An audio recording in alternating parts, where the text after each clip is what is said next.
Olá, seja muito bem-vindo ao BioCultcast, um podcast onde eu vou falar um pouquinho sobre a biografia de grandes personalidades da nossa história e também um pouco sobre cultura.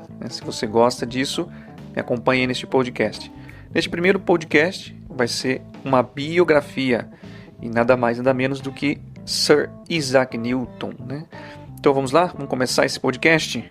Isaac Newton nasceu no ano de 1642 e o ano de seu falecimento é o ano de 1727.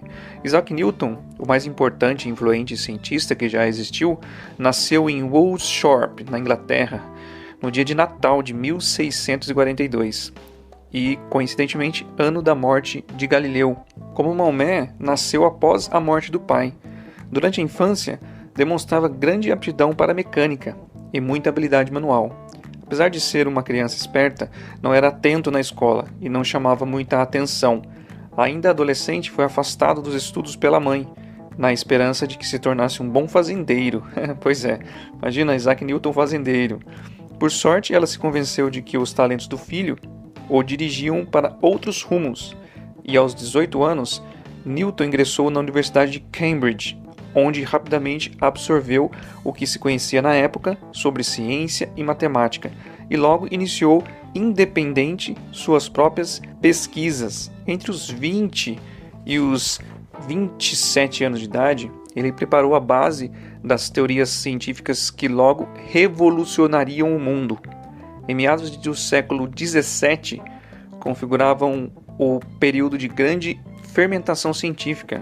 A invenção do telescópio, por exemplo, ainda no começo do século, havia revolucionado toda a ciência da astronomia. Os filósofos Francis Bacon, inglês, e René Descartes, francês, tinham apelado aos cientistas de toda a Europa para não mais se apoiarem na autoridade de Aristóteles, passando a realizar suas próprias experimentações e observações.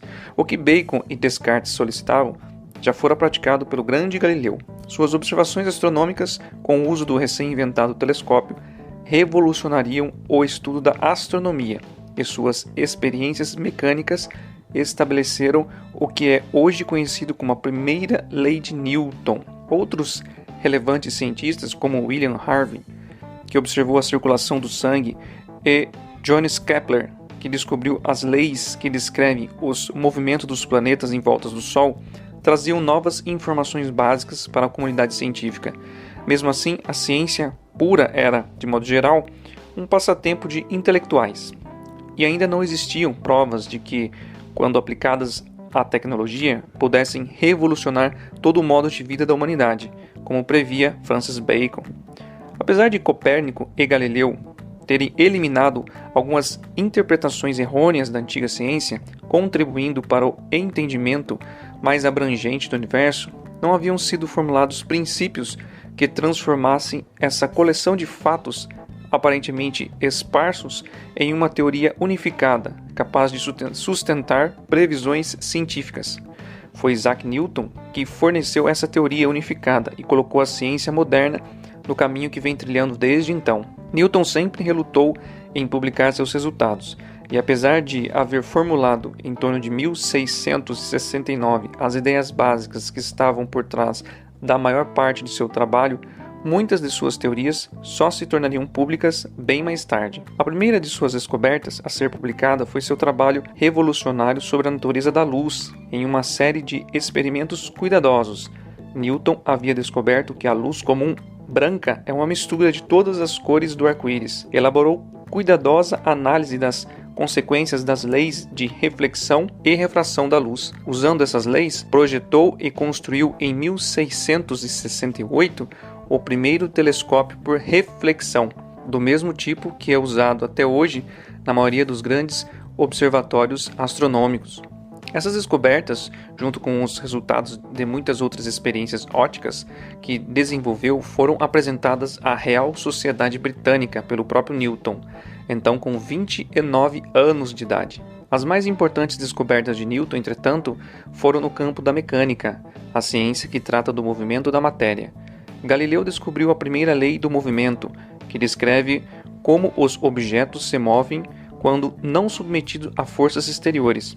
Na prática, é claro, todos os objetos sofrem o efeito de forças exteriores, e a pergunta mais importante da mecânica diz respeito ao movimento dos objetos nessas circunstâncias. Esse problema foi resolvido por Newton com sua famosa segunda lei de Newton, que pode e deve ser considerada a mais fundamental da física clássica. A segunda lei, descrita matematicamente pela equação que força é igual a massa vezes a aceleração, determina que a aceleração de um objeto, isto é, a razão de mudança de sua velocidade, é igual à força aplicada no objeto dividido pela massa do próprio objeto. A essas duas leis iniciais, Newton acrescentou a sua famosa terceira lei do movimento, que estipula que para cada ação, isto é, força física, há uma reação igual e contrária, assim como a mais famosa de suas leis científicas, a lei da gravitação universal. Essas quatro leis tomadas em conjunto formam um sistema unificado pelo qual, virtualmente, todos os sistemas mecânicos macroscópicos, desde o movimento do pêndulo até o movimento dos planetas em suas órbitas em torno do Sol, podem ser investigados e ter seu comportamento previsto. Newton não só enunciou essas leis da mecânica, como também, usando as ferramentas matemáticas do cálculo, demonstrou como essas leis fundamentais poderiam ser usadas na solução de problemas reais. As leis de Newton podem ser e foram aplicadas à enorme gama de problemas científicos e de engenharia. Durante sua vida, a aplicação mais dramática dessas leis ocorreu no campo da astronomia, área em que Newton também abriu o caminho. Em 1687, publicou seu principal trabalho, Princípios Matemáticos da Filosofia Natural, referido geralmente como Principia, apresentando sua lei da gravidade e as leis do movimento. Newton demonstrou como essas leis poderiam ser usadas para prever com precisão os movimentos dos planetas em torno do Sol. A principal questão da astronomia dinâmica, a predição exata de posições e movimentos de estrelas e planetas, foi assim completamente resolvida por Newton em um grandioso lance. Por essa razão, Newton é frequentemente considerado o maior de todos os astrônomos. Qual é, então, a nossa percepção da importância científica de Newton? Se observarmos um índice de uma enciclopédia de ciências, encontraremos muito mais referências a Newton e suas leis e descobertas, talvez o dobro ou o triplo, do que qualquer outro cientista. Devemos, além disso, considerar que outros grandes cientistas declararam sobre Newton. Leibniz, que não era amigo de Sir Isaac, com quem mantinha, aliás, amargas divergências, escreveu: tomando a matemática desde o começo do mundo até o tempo em que Newton viveu, o que ele fez é, sem dúvida, a melhor parte. O grande cientista francês Laplace registrou: Principia é superior a qualquer outro trabalho do gênio humano. Lagrange declarava com frequência que Newton era o maior gênio que jamais havia vivido, enquanto Ernest Mach, escrevendo em 1901, afirmou: tudo o que se conseguiu na matemática desde os seus dias foram desenvolvimentos dedutivos, formais e matemáticos da mecânica baseada nas leis de Newton. Este talvez seja o ponto crítico dos grandes feitos de Newton. Ele encontrou a ciência como uma mistura de fatos e leis isolados, capazes de descrever alguns fenômenos, mas que só conseguiram uns poucos, e deixou um sistema unificado de leis aplicáveis à enorme gama de fenômenos físicos e utilizáveis para fazer previsões exatas. Newton trouxe significativas contribuições para a termodinâmica, o estudo do calor, e para a acústica, o estudo do som. Enunciou importantíssimos princípios físicos sobre a conservação do momento e do momento angular, descobriu o teorema dos binômios da matemática e formulou a primeira explicação convincente para a origem das estrelas. Pode-se, portanto, compreender que Newton foi o maior e o mais influente cientista de todos os tempos.